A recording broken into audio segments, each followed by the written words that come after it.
Et Shalom Akim. Commençons en donnant tout honneur, toute gloire à Yahweh, Bahasham, Yahweh Shai, Bahasham, Rucha, Kodash. Double honneur et respect aux apôtres de Great Millstone qui guident bien les élus de la nation d'Israël. Et Shalom aux élus. Alors, commençons au livre de Isaiah, chapitre 65.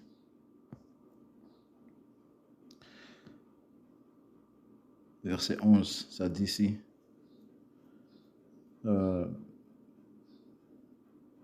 Verset 12, c'est pourquoi je vous compterai avec l'épée, et vous tous, vous vous courberez pour être égorgés. Parce que lorsque j'ai appelé, vous n'avez pas répondu. Lorsque j'ai parlé, vous n'avez pas écouté. Mais vous avez fait ce qui est mal à mes yeux, et vous avez choisi ce en quoi je ne prends pas plaisir. Okay? Donc le Seigneur s'apprête à faire une grande séparation entre ceux qui le servent et ceux qui ne le servent pas, ceux qui l'écoutent et ceux qui bouchent leurs oreilles. Ok? Et il va être grandement reconnu qu'il était plus profitable de servir Yahweh Ba'ashem Yahushai que de ne pas le servir. Ok? Nous approchons ces temps, ok, où ça va être reconnu que servir Yahweh Ba'ashem Yahushai est plus bénéfique et profitable que de ne pas le servir. Verset 13, ça dit ici, c'est pourquoi ainsi dit le Seigneur Yahweh Ba'ashem Yahushai, voici mes serviteurs mangeront, mais vous aurez faim. Voici mes serviteurs boiront, mais vous aurez soif. Voici mes serviteurs se réjouiront, mais vous serez honteux. Voici mes serviteurs chanteront de joie dans leur cœur, mais vous pleurerez de douleur dans votre cœur, et vous hurlerez dans l'humiliation de votre esprit. Okay? C'est ce qui va arriver à ceux qui ne servent pas le Tout-Puissant. Okay? Ceux qui se moquent de sa parole, en se moquant de ses prophètes. Ceux qui repoussent le jour du mal, qui disent que le jour du mal va venir dans un temps lointain, dans longtemps, ok? Eh bien, le Seigneur est en train d'accélérer les jours, ok? Et vous allez être humiliés, vous serez dans la douleur, tandis que ses serviteurs seront dans la joie, dans leur cœur, ok? Le Seigneur s'apprête à apporter la faim, la famine dans la société. Ézéchiel chapitre 5 et verset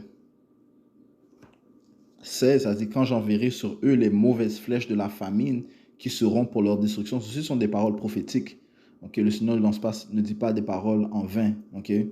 Il a déclaré et ces choses seront faites. Okay? Quand j'enverrai sur eux les mauvaises flèches de la famine qui seront pour leur destruction, que j'enverrai pour vous détruire, et j'augmenterai la famine sur vous, et je romprai votre soutien du pain. Ainsi j'enverrai sur vous la famine et les mauvaises bêtes, et elles te priveront d'enfants, et la pestilence et le sang passeront au milieu de toi, et je ferai venir l'épée sur toi.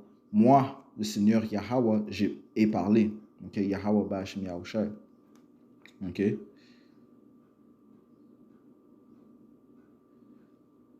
Ok?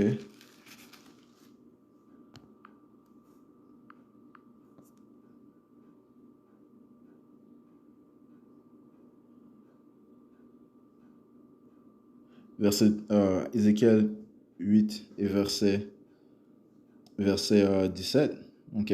Alors il me dit, as-tu vu cela, ô fils de l'homme? Est-ce une chose légère à la maison de Juda de commettre les abominations qu'ils commettent ainsi? De commettre les abominations qu'ils commettent ici, car ils ont rempli la terre de violence et se sont tournés pour me provoquer au courroux. Mais voici, ils mettent la branche à leur nez. Ok. So, les Israélites se tournent vers des différentes idoles issues des fausses religions. Ok. Et ils commettent des graves offenses. Ils tuent leurs frères, ils font la promotion de tuer leurs frères, ils font la promotion de l'adultère. Ils se moquent de la parole du Seigneur. Ok. Ils se moquent de ce qui est à droit. Ils cherchent plutôt à faire le mal. Ok. Ils sont très habiles à faire le mal plutôt que de faire le bien. Ok, verset 18, ça dit ici, c'est pourquoi moi aussi j'agirai avec fureur. So, le Seigneur va vous montrer c'est quoi le mal. Ok, le Seigneur va vous montrer c'est quoi le mal. Ok, vous pensez que maintenant vous souffrez ok, si Esau a coupé ton emploi, tu n'as plus d'emploi, tu as de la misère à payer ton loyer, ok, tu as des problèmes avec des gens dans le monde, ok, ça c'est rien comparativement à ce que le Seigneur va apporter durant le temps du trouble de Jacob, ok. Le Seigneur va vous montrer c'est vraiment quoi la fureur, man, ok. Le Seigneur peut te châtier afin que tu te repentes, ok, mais le Seigneur peut te châtier juste pour te tourmenter, te donner un jugement de tourment, où c'est ce qui t'est appointé, ok, tu vas rester dans le tourment jusqu'à ta mort, man. Ok, c'est pas toi qui va déterminer ta mort, le Seigneur qui va apporter la mort, man. Il y a des gens qui vont tenter de se suicider, mais ils ne le pourront pas, man. Ok. Verset 18, ça dit ici, c'est pourquoi moi aussi j'agirai avec fureur. Ok. Faut pas oublier que le Seigneur est appelé le roi de la terreur, poursuivant le livre de Job. Ok. Mon œil n'épargnera rien et je n'aurai non plus aucune pitié. Et quand ils crieront à mes oreilles à haute voix, je ne les entendrai pas. Ok. Ok. Et qu'est-ce que ça dit dans le livre de Siracide? On va prendre ça. Ok. Le Seigneur s'apprête à tourner sa face, man. Ok. Présentement, le Seigneur est en train d'étendre sa main. Ok. En utilisant ses prophètes. Ok. You know.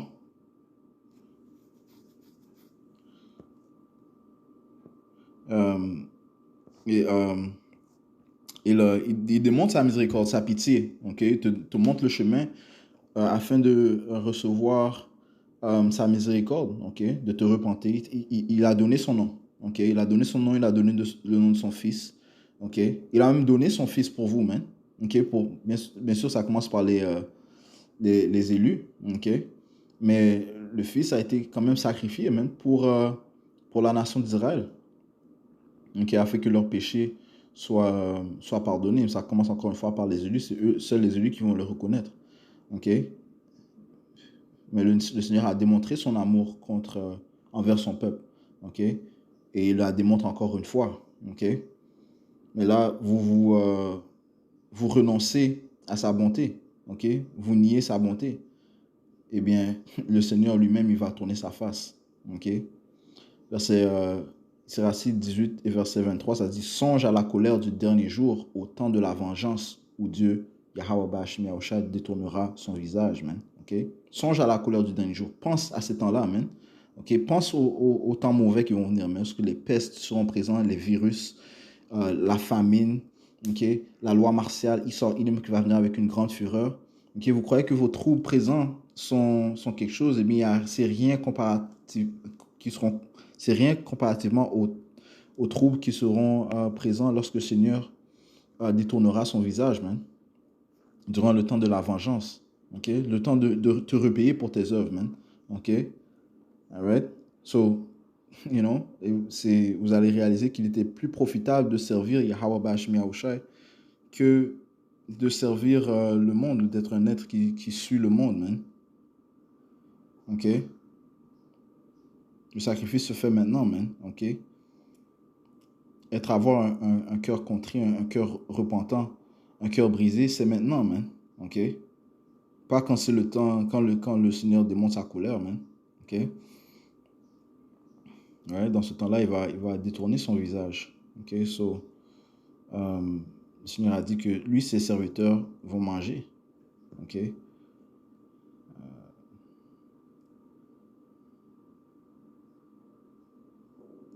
Jérémie chapitre 17 et verset 5, ça dit: ainsi dit le Seigneur, maudit soit l'homme qui se confie en l'homme et qui de la chair fait son bras et dont le cœur s'éloigne du Seigneur. Ouais, ceux qui font confiance à Esau Edom, par exemple, okay, qui font confiance à ce gouvernement, okay, qui est un gouvernement qui te déteste, en fait, man. Okay, les Édomites sont les ennemis des Israélites. Comment tu peux faire confiance à ton ennemi, man? Okay, qui aura pitié d'un charmeur qui se fait mordre par un serpent? Okay? Esau Edom est le serpent. On n'aura pas pitié de toi si tu te fais mordre par le serpent. Tu as été prévenu. Okay? Tu as été prévenu. Ok? Le Seigneur a dit: maudit soit l'homme qui se confie en l'homme et qui de la chair fait son bras et dont le cœur s'éloigne du Seigneur. Les gens vont finir par comprendre la fureur du Seigneur, la terreur du Seigneur. Ils vont finir par comprendre. Je parle aux Israélites. Ils vont finir par comprendre. Hein? OK?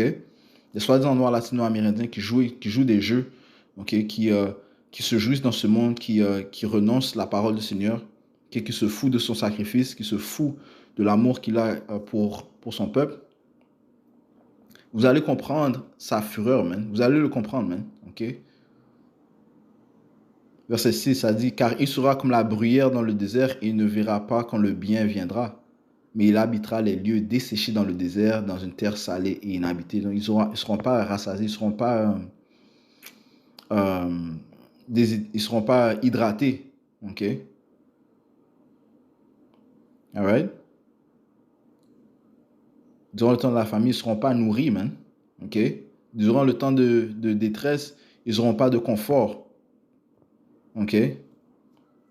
Verset 7, ça dit, béni est l'homme qui se confie dans le Seigneur et duquel le Seigneur est l'espérance, car il sera comme un arbre planté près des eaux et qui étend ses racines le long d'une rivière et qui ne verra pas venir la chaleur et sa feuille sera verdoyante et ne sera pas en peine l'année de la sécheresse, ne sera pas en peine l'année de la sécheresse et ne cessera pas de porter du fruit. Okay? Donc, il sera constamment dans l'abondance. Okay?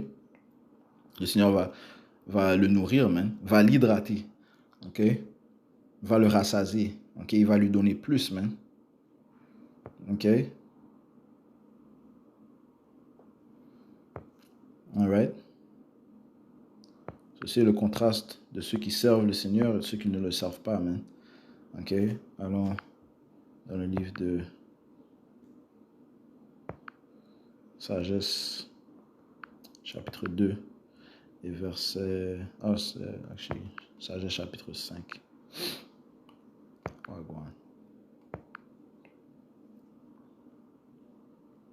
Sagesse chapitre 5 et verset 1, ça dit, alors le juste, qui est le juste, ou bien le serviteur du Seigneur, ok? Alors le juste sera debout en grande assurance en face de ceux qui l'ont persécuté et qui méprisaient ses labeurs. Ok? Ceci inclut les Israélites impies et les autres nations. Ok? Ceux qui méprisent ses labeurs, man. À cette vue, ils seront agités d'une horrible épouvante. Ils seront dans la stupeur devant la révélation du salut. Ils se diront, pleins de regrets. Okay? Donc, ils vont réaliser qu'il était plus profitable de servir le Seigneur que de servir le monde, man. Okay? Ils se diront pleins de regrets et gémissant dans le serment de leur cœur. Voilà donc celui qui était autrefois l'objet de nos moqueries et le but de nos outrages. Insensé, nous regardions sa vie comme une folie et sa fin comme une opprobre.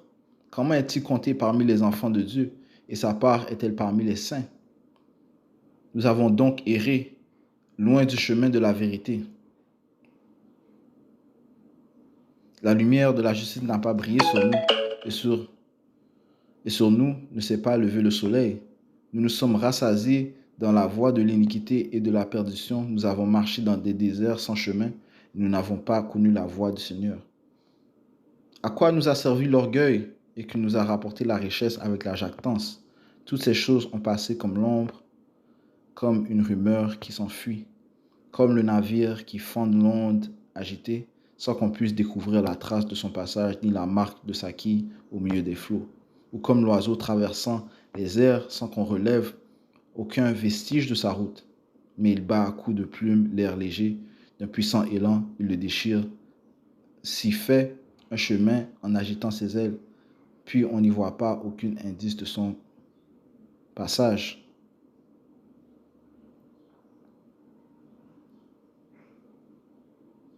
Ok. Ou comme lorsque la flèche a été lancée vers son but, l'air qu'elle a fendu revient aussitôt sur lui-même et l'on ne sait plus par où elle a passé. Ainsi nous-mêmes, nous sommes nés et nous avons cessé d'être. Et nous n'avons à montrer aucune trace de vertu. You know? C'est comme si tout ce qu'ils font, c'est en vain. Okay? Ils n'ont laissé aucune trace de vertu. Okay? Et dans notre iniquité, nous avons été retranchés.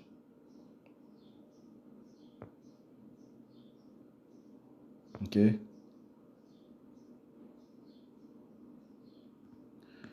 All right? En effet, l'espoir de l'impie est comme le duvet que le vent emporte, comme le givre léger que disperse l'ouragan, comme la fumée qu'un souffle dissipe, comme le souvenir de l'hôte d'un jour qui s'évanouit. Il était là, il est parti. OK? On l'oublie. OK? Mais les justes vivent éternellement. Right? Leurs noms sont éternels. OK? Leur récompense est auprès du Seigneur et le Tout-Puissant a souci d'eux. Okay? Le Seigneur va leur donner une récompense que tous vous verront. OK? Finissons au livre de Matthieu, chapitre 7.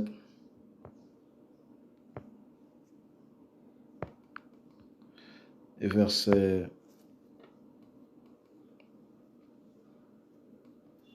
24, elle dit, par conséquent, quiconque entend ces dires de moi et les met en pratique, je le comparais à un homme sage qui a bâti sa maison sur le roc. Le roc, c'est qui? Yahweh Shai. Et la pluie est tombée, et les torrents sont venus, et les vents ont soufflé et ont déferlé sur cette maison, et elle n'est pas tombée, car elle était fondée sur le roc. Okay? Et quiconque entend ces dires, okay, quel dire? Cette doctrine, man, okay, cette vérité, okay, le témoignage de Yahweh Shai. Quiconque entend ces dires que je dis et ne les met pas en pratique sera comparé à un homme insensé qui a bâti sa maison sur le sable. Et la pluie est tombée, et les torrents sont venus, et les vents ont soufflé et ont déferlé sur cette maison, et elle est tombée, et grande a été sa chute. Okay? Parce qu'elle n'était pas bâtie sur quelque chose de solide, man. Qui était bâtie sur le sable. Okay? Alright? So, et toutes les choses de ce monde sont temporaires, ok? Elles sont là présentement, elles ne seront plus demain, ok? Le monde de Issa, il me sera comme un rêve, man.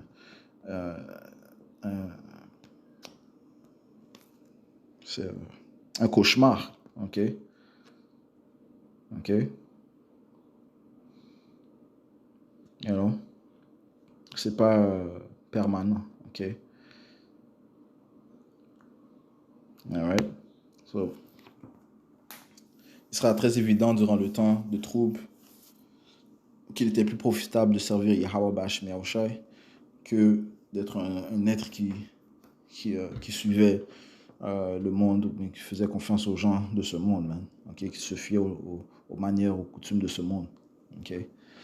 Et la récompense arrive grandement, man. Okay? Encore une fois, une grande famine s'apprête à venir. Et guess what? Les élus du Seigneur seront nourris. Alright?